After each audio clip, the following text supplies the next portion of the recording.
Whenever your mom tells you that she has a really bad feeling about a place that you're going or something that you're doing, you should listen, because I guarantee that 9 times out of 10, she's probably right. Moms just have that sixth sense where we know that our kids are in danger. Unfortunately, Anthony did not listen. So we're going to go ahead and share his story. And I promise you, you're going to want to stay till the end because it has a crazy twist. When Anthony was in college, he had a girlfriend that lived about 8 hours away. So every weekend or every Friday night, he would take the 8-hour trip to go spend the weekend with her and then drive back. He made this drive so often that he literally knew the route like the back of his head and would even stop at the same little restaurant at the midway point. So often that he got to know the people that lived there or that worked there. On a Friday, just like his usual Fridays, he was getting ready to leave when his mom came up to him and said, I really think you should stay home this weekend. I have a really bad feeling. Something's going to happen. You should just stay home. Anthony, of course, reassures her and tells her that he's going to be perfectly fine, that he has made this drive many times before and that it was no different. And then his mom tells him, well, there's also a storm coming, so I really think you should reconsider staying home. And Anthony tells her no, that he's fine, that he's driven in the rain before and it's not going to be any different. Against her wishes, he goes ahead, he gets in his car, and he leaves. Once he hits the midway point, he stops at that little restaurant that he would always stop at. Now, the waitress that worked there knew him by name because he stopped there so often, so she kind of came up to him and to take his order, but he noticed that she looked very so he asked her what was wrong, and she just told him that she just felt like there was something in the air that was off, like the energy was off, like she just felt like something really bad was gonna happen. And also, being that they were getting ready to get hit with a storm, like it really unsettled her. Anthony kind of shrugged it off and continued on. He ate his food and left. As he was walking out of the restaurant, he noticed that as soon as he walked out, the waitress went and locked the door. He was literally the last customer they were going to take because they were all going to go home. He decided to kind of shrug it off, not let this really bother him. He got into his car and continued the rest of the way. He would typically listen to podcasts on the way, so he just put on his podcast and started to drive. At this point, it started to calm down really hard, but he wasn't worried because, again, he's driven in the rain and it wasn't a big deal. As he's driving on the road, he hits a spot where it's literally the middle of nowhere. There's nothing in sight when he happens to see a woman on the side of the road. Now, mind you, it's raining. His visibility is very low. He can't really make out her face or anything. He just knows it's a woman by the shape. He figures that maybe she got into a fight with whoever she was in her car with or a car with, and they just kicked her out of the car because there was no way that she could have just wandered over there on her own. It was far. So he decides to pull over on the side of the road, kind of ahead from her. He can see her behind.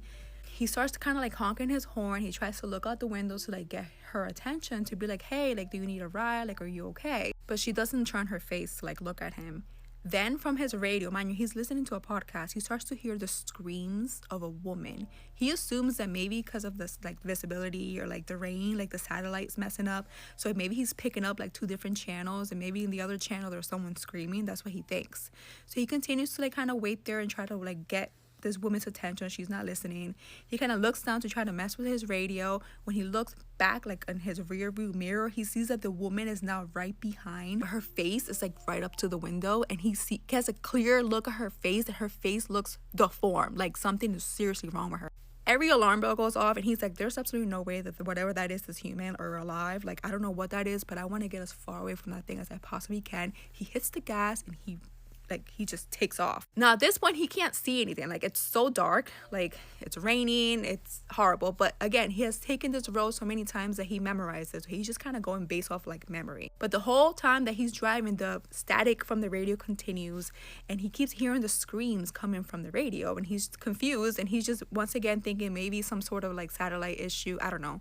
He just keeps driving and driving and driving. He drives for about 30 minutes straight without stopping until he finally hits a gas station. He's still kind of shaken up. He gets to the gas station, puts gas in his car. Then he pulls up to the front. He walks into the gas station. There's 2 men standing there, behind the register, kind of talking to each other.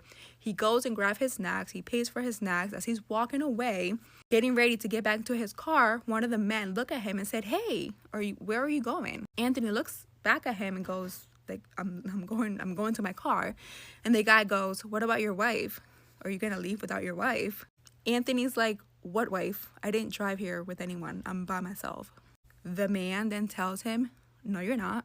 When you pulled up to get gas, we saw when a woman got out of your passenger seat. And she got out and she walked towards the back of the building. We thought she was going to the bathroom."